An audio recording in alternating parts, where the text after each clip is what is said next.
Hello बच्चों, आज हम देखने वाले हैं सर्कल चैप्टर का एक्सरसाइज 9.2 क्वेश्चन नंबर 1। इस क्वेश्चन को करने में 90% स्टूडेंट्स बहुत गलती करते हैं। तो समझते हैं इस क्वेश्चन को स्टेप बाय स्टेप कि कैसे इजी वे में इसको सॉल्व कर सकते हैं।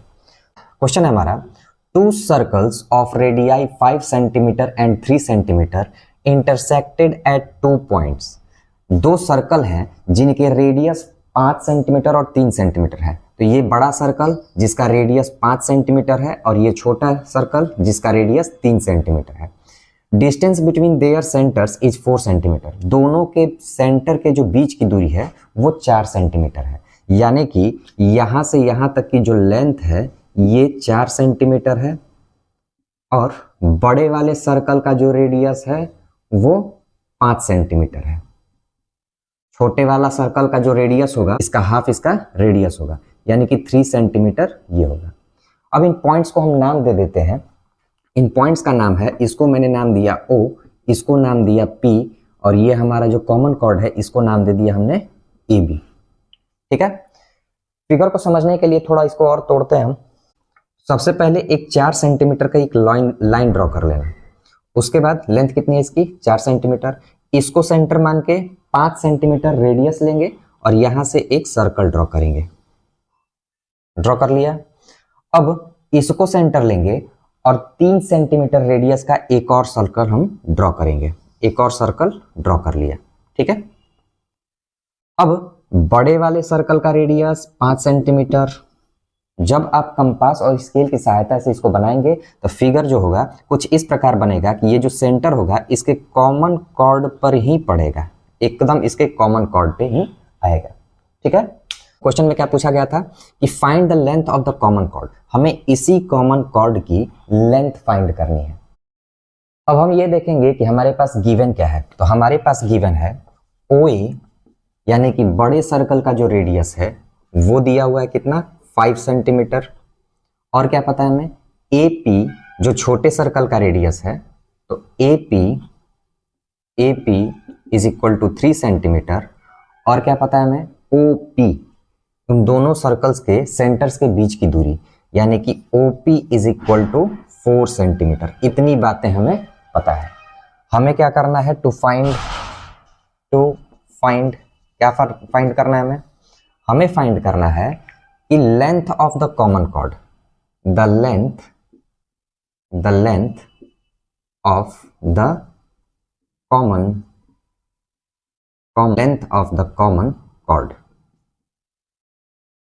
और जो कॉमन कॉर्ड है वो हमारा AB है, यानी कि हम सीधे सीधे बोलेंगे कि हमें AB की वैल्यू फाइंड करनी है। अब सॉल्यूशन तो हम लिखेंगे इन ट्रायंगल APO। ट्रायंगल मैंने लिया APO, इस वाले ट्रायंगल में।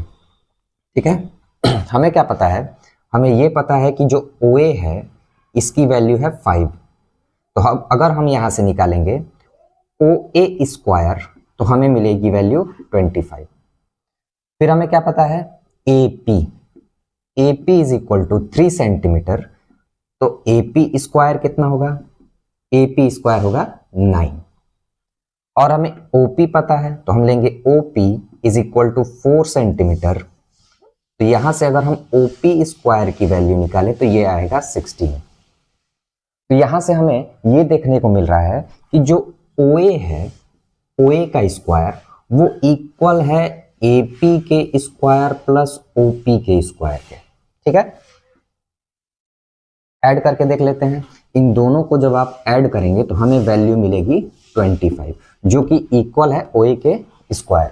तो इससे हमें क्या पता चल रहा है, इससे हमें यह पता चल रहा है क्या कि by converse of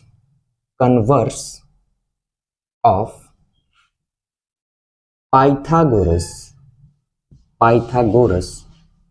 theorem triangle APO is a right angle triangle which is right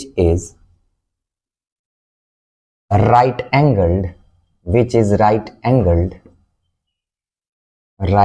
angled at point P।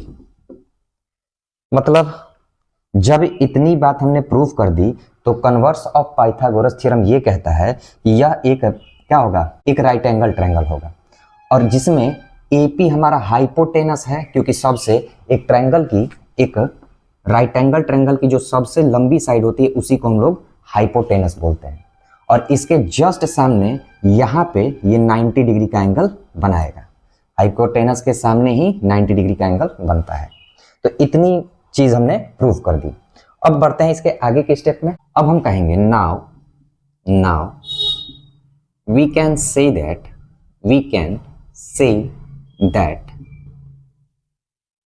In bigger circle क्या हमारे पास है OP परपेंडिकुलर AB। हमने ये प्रूव कर दिया है कि यहाँ पे एक 90 डिग्री का एंगल बन रहा है, यानी कि जो OP होगा वो AB पर परपेंडिकुलर होगा। ये हमने थ्योरम में पढ़ चुका है। तो अब इसमें देखेंगे हम, देयरफॉर AP ये हाफ होगा किसका, AB का। AP जो है वो हाफ होगा AP का, क्योंकि थ्योरम 9.3 में हमने ये पढ़ा हुआ है कि जब एक सर्कल के सेंटर से किसी कॉर्ड पर एक परपेंडिकुलर लाइन ड्रॉ की जाती है तो वो जो परपेंडिकुलर होगी इस कॉर्ड को बाइसेक्ट करेगी। ठीक है, तो इसी चीज को हम लिखने वाले हैं। क्या लिखेंगे हम, perpendicular from the centre of a circle to a chord bisects the chord। ठीक है, फिर से इस चीज को समझ लेते हैं कि जब एक सर्कल के सेंटर से कोई परपेंडिकुलर लाइन एक कॉर्ड पर ड्रॉ की जाती है तो ये परपेंडिकुलर लाइन इस कॉर्ड को बाइसेक्ट करती है, दो बराबर हिस्सों में बांट देती है। ये हमारा थ्योरम नंबर 9.3 कहता है। हमने ये बात लिख ली है कि जो AP होगा वो AB का हाफ होगा। ठीक है, तो अब यहां से हम देखेंगे putting AP is equal to 3 centimetre in above equation. हमने क्या किया कि इस इक्वेशन में AP की वैल्यू हमें पता था कि AP कितना है, यहाँ पे देखिए AP इज इक्वल टू 3 है, तो हम इसी इक्वेशन में AP की वैल्यू पुट करेंगे। तो पहले इक्वेशन लिखते हैं, AP is equal to half of AB। ये हो गया, AP की वैल्यू 3 सेंटीमीटर है, लिख लिया यहाँ पे। 3 इज इक्वल टू 1/2 AB। अब ये क्रॉस मल्टीप्लीकेशन होगा यहाँ पे, तो यहां से ये जाएगा 3 × 2 is equal to AB। AB की वैल्यू यहां से हमें मिलेगी 6 सेंटीमीटर, और यही हमें फाइंड करना था। ठीक है, तो उम्मीद करता हूं कि वीडियो आपके लिए हेल्पफुल रही होगी। तो मिलते हैं नेक्स्ट वीडियो में नेक्स्ट क्वेश्चन के साथ, तब तक के लिए गुड बाय।